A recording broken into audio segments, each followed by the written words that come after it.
ನೀವೆಲ್ಲೂ ಕೂಡ ರೈತರ ಪ್ರತಿಮೆಗಳನ್ನಾಗ್ಲಿ ಇದನ್ನೆಲ್ಲ ನೋಡಿಲ್ಲ ಅಂತ ಹೇಳಿ. ತನ್ನದು ಸಾಧನೆ ಅಂತ ಅವ್ರಿಗೆ ಗೊತ್ತೇ ಇಲ್ಲ. ಕೇವಲ ಇದು ಒಬ್ಬ ರೈತನ ಕತೆ ಅಲ್ಲ, ಒಂದು ಇಡೀ ರೈತ ಸಮುದಾಯದ ಕತೆ. ಈ 6 ವ್ಯಕ್ತಿಗಳು ಯಾರು, ಅವರ ಹೆಸರುಗಳನ್ನ ಹೇಳಿ. ಅವರು ಸುಮಾರು ಒಂದು 150 ಬಗೆಯ ಅಷ್ಟು ಜನರಿಗೆ ನಿಮ್ ಪರಿಚಯ ಇದೆಯೋ ಇಲ್ವೋ? ಆದ್ರೆ ನೀವು ಹೇಳಿದ್ದು ಒಂದು ಸತ್ಯ. ಈ ಕೃತಿಗಳನ್ನ ಓದಿದಂತಹ ಓದುಗರು ಕೊಟ್ಟಂತ ರೆಸ್ಪಾನ್ಸ್ ಏನು? ಯಾರು ಯಡಿಯೂರಪ್ಪ ಅವರೊಂದು ಪ್ರಶಸ್ತಿ ಕೊಟ್ಟಿದ್ದಾರೆ, ಆ ಫೋಟೋವೇ ನನಗೆ ಅವ್ರು ಕೊಟ್ಟಿರಲಿಲ್ಲ. ಹಲೋ, ನಮಸ್ಕಾರ ವೀಕ್ಷಕರೇ. ಕಾರ್ಕಳದ ಪುಸ್ತಕ ಮನೆ ಅರ್ಪಿಸುವ ಪುಸ್ತಕದ ಮಾತು ಕಾರ್ಯಕ್ರಮಕ್ಕೆ ನಿಮ್ಮೆಲ್ಲರಿಗೂ ಸ್ವಾಗತ. ಈ ವಿಡಿಯೋದಲ್ಲಿ ನಮ್ಮ ಜೊತೆಗೆ ತುಂಬ ವಿಶೇಷ ಅತಿಥಿ ಇದ್ದಾರೆ. Probably this guest needs no introduction. ನಾನಂತೂ ಇವರ ಅಭಿಮಾನಿ ಈಗಲ್ಲ, ಬಹಳ ವರ್ಷಗಳಿಂದ. ಅವ್ರ ಜೊತೆ ಕೂತು ಮಾತಾಡೋದೇ ಒಂದು ತುಂಬ ನನ್ನ ಪಾಲಿಗೆ ಬಂದಂಥ ಸುಯೋಗ ಅಂತ ನಾನು ಭಾವಿಸ್ತೇನೆ. ಈ ವಿಡಿಯೋದಲ್ಲಿ ನಮ್ಮ ಜೊತೆಗಿದ್ದಾರೆ ಹಿರಿಯ ಲೇಖಕರು, ಅಂಕಣಕಾರರು, ಕೃಷಿಕರು, ಪ್ರಾಧ್ಯಾಪಕರು ಮತ್ತು ವಾಗ್ಮಿಗಳು ಆದಂಥ ಶ್ರೀ ನರೇಂದ್ರ ರೈ ದೇರ್ಲಾ ಅವರು. ಸರ್ ನಮಸ್ಕಾರ. ನಮಸ್ತೆ. ಹೇಗಿದ್ದೀರಿ? ಚೆನ್ನಾಗಿದ್ದಾನೆ. ತುಂಬ ಖುಷಿ ಅನಿಸ್ತಿದೆ. ಹೇಗಿದ್ದೀರೋ ಹಾಗೇ ಇದ್ದೀರಿ? ಎಷ್ಟೋ ಇಲ್ಲ ಇನ್ನೊಂದು 2 ತಿಂಗಳು 10 ದಿವಸದಲ್ಲಿ ನಾನು ರಿಟೈರ್ಡ್ ಆಗ್ತಾ ಇದ್ದೇನೆ. ತೊಂದರೆ ಇಲ್ಲ, ಅದ್ರ ವಯಸ್ಸಾಗ್ತಾ ಇದೆ. ಅಲ್ಲ, ಅದು ಏನಂತಂದರೆ ರಿಟೈರ್ಡ್ ಬಟ್ ನಾಟ್ ಟೈರ್ಡ್ ಅಂತ ಹೇಳ್ತಾರಲ್ಲ, ಆ ಥರ. ಸತ್ಯ. ಕರೆಕ್ಟ್. ಒಳ್ಳೆಯ ಮಾತು. You will be retired but you will not be tired. ಖಂಡಿತ. ಯಾಕಂತಂದ್ರೆ ನೀವು ಕೆಲಸ ಮುಂದುವರಿಸ್ತೀರಿ ಅಂತ ಹೇಳಿದ್ರಿ. ಹೌದು, ನಾನು ಮತ್ತೆ ನಾಗರಿಕ ಜಗತ್ತಿನಿಂದ ದೂರದ ಹಳ್ಳಿಯಲ್ಲಿ ಬದುಕ್ತಾ ಇದ್ದೇನೆ. ಯಾವ ಮಾಲಿನ್ಯವೂ ಇಲ್ಲ, ಯಾವ ಶಬ್ದವೂ ಇಲ್ಲ, ಗಾಳಿ ಹೆಚ್ಚು ಮಲಿನ ಆಗಲಿಲ್ಲ, ನೀರು ಹೆಚ್ಚು ವಿಷ ಆಗಲಿಲ್ಲ, ಮಣ್ಣಿಗೆ ವಿಷ ಸೇರಲಿಲ್ಲ ಅಂತ ಒಂದು ಪರಿಸರದಲ್ಲಿ ಇರುವ ಕಾರಣ ದಿನದ ಅರ್ಧ ಭಾಗ, ಇನ್ನು ಕೆಲವೇ ದಿನದಲ್ಲಿ ದಿನದ ಪೂರ್ತಿ ಭಾಗ ಅಜ್ಞಾತವಾಗಿ ಇರಬೇಕು ಅಂತ ಒಂದು ಯೋಚನೆ ಮಾಡಿದ್ದೇನೆ. ಅದಕ್ಕಾಗಿ ನೀವು ಹೇಳಿದಾಗೆ ಸುಖವಾಗಿ ಭವಿಷ್ಯದ ಬದುಕು ಇರಬಹುದಂತ ನನ್ನ ನಿರೀಕ್ಷೆ. ಹಾಗೆ ಬದುಕಿ, ಆದರೆ ಬರವಣಿಗೆಯನ್ನು ಮಾತ್ರ ನಿಲ್ಲಿಸ್ಬೇಕು. ಖಂಡಿತ. ಮುಂದಿನದ್ದು ಬರವಣಿಗೆ, ಕೃಷಿ ಮತ್ತು ಮಣ್ಣಿನ ಕೃಷಿ. ವೆರಿ ನೈಸ್, ಆಗಲಿ ಸರ್. ಒಟ್ಟು 42 ಕೃತಿಗಳನ್ನು ಪ್ರಕಟಿಸಿರುವಂತಹ ನರೇಂದ್ರ ರೈ ದೇರ್ಲಾ ಸರ್, ಅದರಲ್ಲಿ ಸುಮಾರು 20 ಕೃತಿಗಳು ಕೃಷಿಗೆ ಸಂಬಂಧಪಟ್ಟಿದ್ದು. ಇವತ್ತು ನಾವು ಮಾತನಾಡ್ತಿರುವಂಥದ್ದು ಅವರ ಹೊಸ ತರಹದ ಒಂದು ಪ್ರಯತ್ನ. ಏನಂತಂದರೆ, ನಾವು ಸಾಮಾನ್ಯವಾಗಿ ದೊಡ್ಡ ದೊಡ್ಡ ವೈದ್ಯರು ಅಥವಾ ಲಾಯರ್ಸ್ಗಳು, ದೊಡ್ಡ ದೊಡ್ಡ ರಾಜಕಾರಣಿಗಳು ಮತ್ತು ಸಿನಿಮಾ ತಾರೆಯರ ಬಗ್ಗೆ ಅವರ ಸಂದರ್ಶನಗಳು, ಲೇಖನಗಳು, ಪುಸ್ತಕಗಳನ್ನೆಲ್ಲ ಬಂದಿರೋದನ್ನು ನಾವು ನೋಡಿದ್ದೇವೆ. ಆದರೆ ದೇರ್ಲಾ ಸರ್ ಏನು ಮಾಡಿದ್ದಾರೆ ಅಂತಂದರೆ, ನಮಗೆ ಅನ್ನ ಕೊಡುವಂತಹ ರೈತರನ್ನು, ಅನ್ಸಂಗ್ ಹೀರೋಸ್ ಅಂತ ನಾವು ಅವರನ್ನು ಕರಿಬೋದು, ಅವರನ್ನು ಆಯ್ಕೆ ಮಾಡಿ, ರಾಜ್ಯದಾದ್ಯಂತ ಇರುವಂಥ ಒಂದಷ್ಟು ರೈತರುಗಳನ್ನು ಆಯ್ಕೆ ಮಾಡಿ ಅವರಲ್ಲಿಗೆ ಇವರು ಹೋಗಿ ಅವರ ಜೊತೆ ಒಂದು 2-3 ದಿನ ಅಲ್ಲೇ ಅವರ ಮನೆಯಲ್ಲಿ ಕಳೆದು ಅವರ ಸಂದರ್ಶನವನ್ನು ಮಾಡಿ ಈ ತರಹದ ಕೃತಿಗಳನ್ನು ಸರಣಿ ರೂಪದಲ್ಲಿ ಹೊರತರ್ತಾ ಇದ್ದಾರೆ. ಇದ್ರ ಬಗ್ಗೆನೇ ನಾವು ಮಾತಾಡೋದು ಸರ್. ಈ ಕಲ್ಪನೆ ನಿಮ್ಗೆ ಹೇಗೆ ಹುಟ್ಟಿತು? ಸಾಮಾನ್ಯವಾಗಿ ಅವಿನಾಶ್, ನಮ್ಮ ದೇಶದಲ್ಲಿ ರಾಜಕಾರಣಿಗಳ ಬಗ್ಗೆ, ಮುತ್ಸದ್ದಿಗಳ ಬಗ್ಗೆ, ಕಲಾವಿದರ ಬಗ್ಗೆ, ಸಮಾಜ ಸುಧಾರಕರ ಬಗ್ಗೆ, ಸ್ವಾತಂತ್ರ್ಯ ಹೋರಾಟಗಾರರ ಬಗ್ಗೆ, ಚಲನಚಿತ್ರ ನಟರ ಬಗ್ಗೆ, ಬುದ್ಧಿಜೀವಿಗಳ ಬಗ್ಗೆ ಆತ್ಮಚರಿತ್ರೆಗಳು ಮತ್ತು ಜೀವನ ಚರಿತ್ರೆಗಳು ಬರ್ತಾ ಇವೆ. ಮತ್ತು ಅವುಗಳನ್ನು ಬರೆಯುವುದಕ್ಕೆ ಮುಗಿಬಿದ್ದ ಪತ್ರಕರ್ತರು, ಲೇಖಕರು ಎಲ್ಲ ಇದ್ದಾರೆ.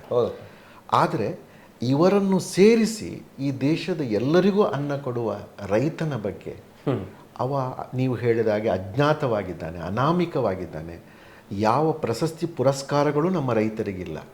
ನೀವು ನಂಬಿದರೆ ನಂಬಿ, ಇಡೀ ದೇಶದಲ್ಲಿ ನೀವು ಕನ್ಯಾಕುಮಾರಿಯಿಂದ ಕಾಶ್ಮೀರದವರೆಗೆ ಒಮ್ಮೆ ಹೋದರೆ ನಾನು ಈಗ ಹೇಳಿದ ಮುತ್ಸದ್ದಿಗಳ, ಸಮಾಜ ಸುಧಾರಕರ, ದೇಶಪ್ರೇಮಿಗಳ, ಕವಿಗಳ, ಬುದ್ಧಿಜೀವಿಗಳ ಪ್ರತಿಮೆಗಳು ಸಿಗ್ತವೆ.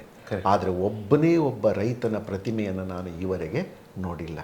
ಅಂಥ ಒಂದು ನಿರ್ಲಕ್ಷಿತ ಸಮುದಾಯದ, ಹಾಗೆ ನೋಡಿದರೆ ಇವರಿಗೆ ಮಾತ್ರ ಅಲ್ಲ, ನಮ್ಮ ಮನೆಯ ಅಂಗಳದ ಕೋಳಿಗೆ, ನವಿಲಿಗೆ, ಈಗಂತೂ ಕಾಡು ಹಂದಿಗೆ, ಮೊಲಕ್ಕೆ, ಕಾಡು ಕೋಣಕ್ಕೆ, ಮಂಗಗಳಿಗೆ ಎಲ್ಲದಕ್ಕೂ ಅನ್ನ ಕೊಟ್ಟು ಸಾಕುವಂಥ ರೈತ ಇವತ್ತು ನಿರ್ಲಕ್ಷ್ಯಕ್ಕೆ ಒಳಗಾಗಿದ್ದಾನೆ.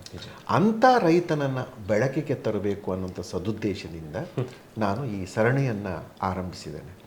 ಎಷ್ಟು ಕೃತಿಗಳಾಯ್ತು ಸರ್? ಈಗ 6 ಪುಸ್ತಕಗಳು ಬಂದು, ಒಂದು 10 ಪುಸ್ತಕ ಸದ್ಯಕ್ಕೆ ಅಷ್ಟು ಗುರಿ ಇಟ್ಟುಕೊಂಡಿದ್ದೇನೆ.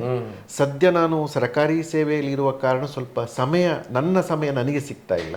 ಇನ್ನೊಂದು 2.5 ತಿಂಗಳಲ್ಲಿ ನನಗೆ ನನ್ನ ಸಮಯ ನನ್ನದೇ ಆಗ್ತದೆ.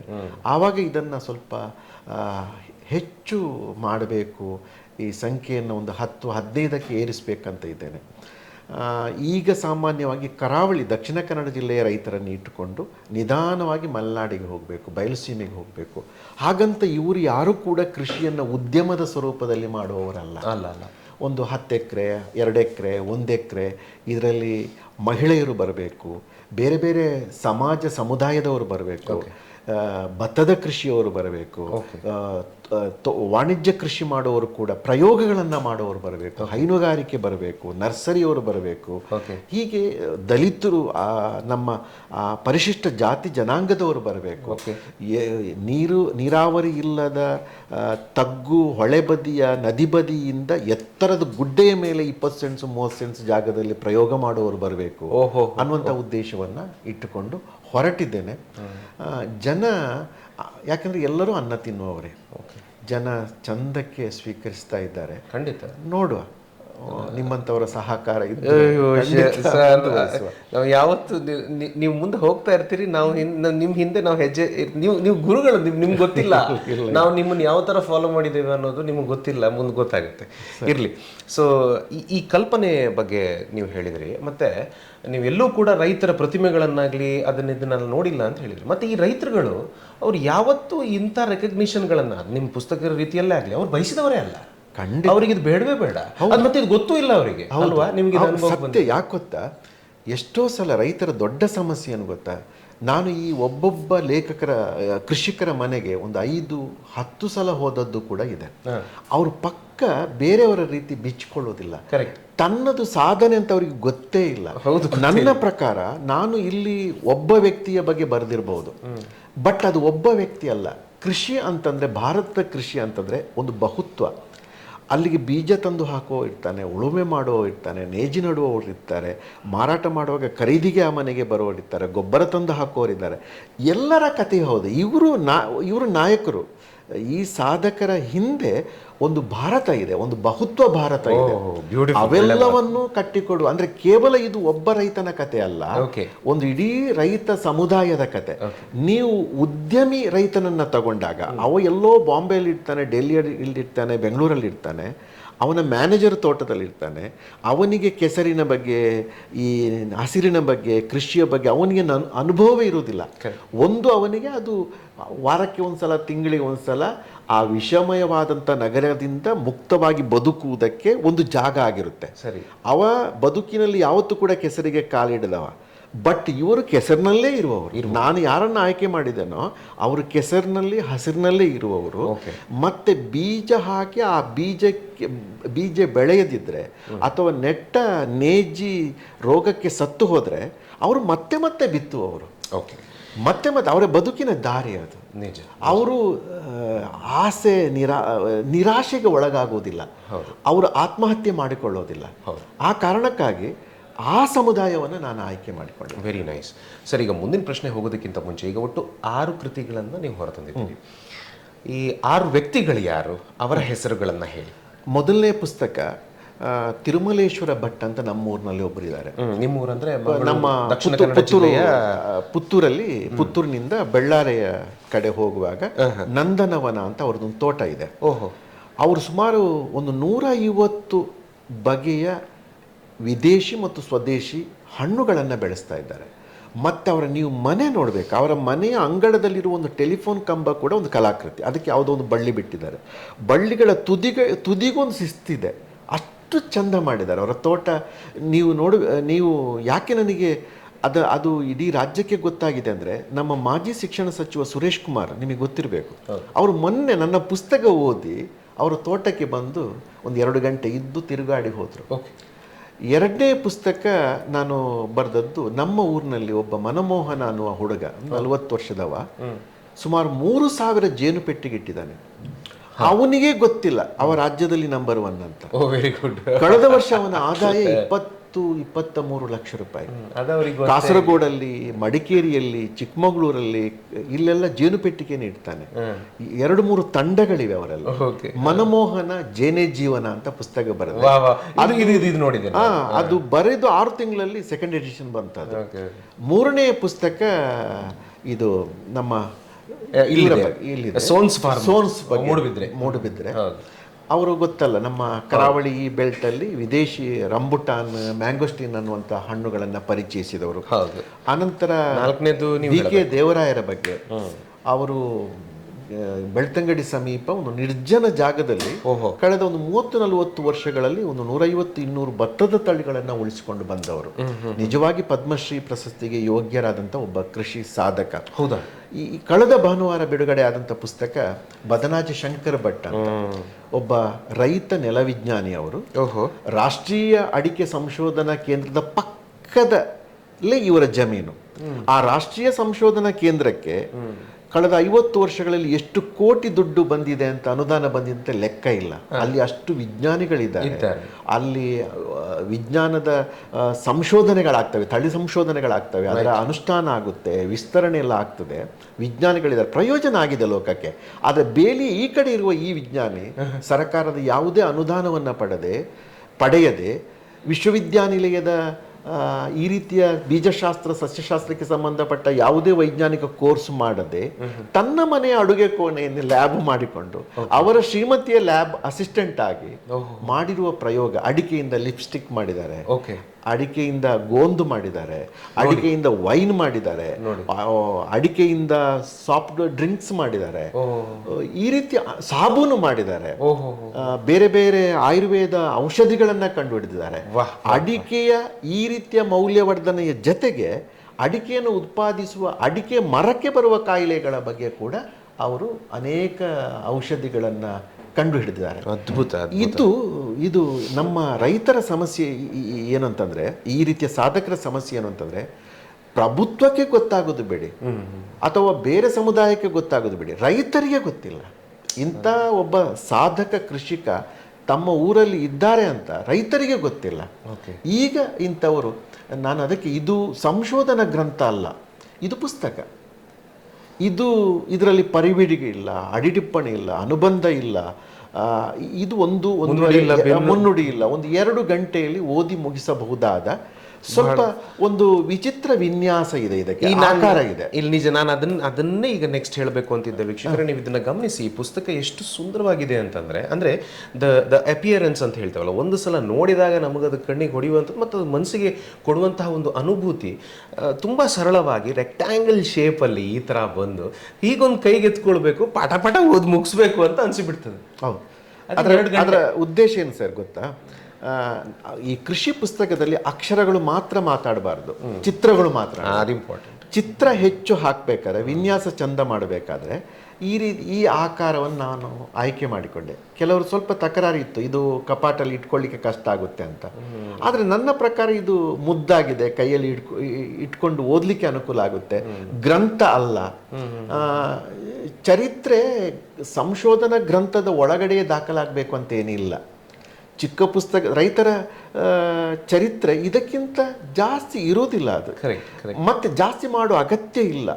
ಇದು ನೆಲ ಭಾಷೆಯಲ್ಲಿದೆ, ರೈತರ ಭಾಷೆಯಲ್ಲಿ ಸುಲಭವಾಗಿ ಸರಳವಾಗಿ ಅರ್ಥವಾಗುವ ಕಠಿಣ ಪರಿಭಾಷೆಯಲ್ಲಿ ಇಲ್ಲದೆ ಸರಳವಾದ ಭಾಷೆಯಲ್ಲಿ ಇದೆ.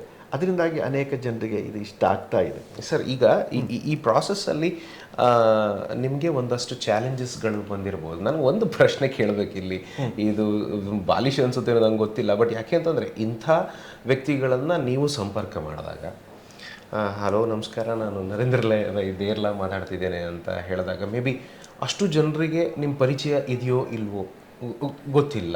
ಪಾಪ ಅವ್ರ ಪಾಡಿ ಗದ್ದೆಯಲ್ಲಿ ಇರುವಂಥವ್ರು. ಒಂದು, ನಾನು ನಿಮ್ಮಲ್ಲಿಗೆ ಬರ್ತೇನೆ, ನಿಮ್ಮ ಬಗ್ಗೆ ನಾನೊಂದಷ್ಟು ಓದಬೇಕು ಬರಿಬೇಕು ಅಂತ ಹೇಳಿದಾಗ, ಬೇಡ, ಇದು ನೀವು ಯಾರು ನಮ್ಗೆ ಗೊತ್ತಿಲ್ಲ, ನಾವು ಬ್ಯುಸಿ ಇದ್ದೇವೆ ನಮ್ಮ ಕೆಲಸದಲ್ಲಿ ಅಂತ ಈ ಥರದ ವಿಚಾರಗಳು ನಮಗೆ ಗೊತ್ತಿಲ್ಲ ಅನ್ನುವುದು ಇಲ್ಲ.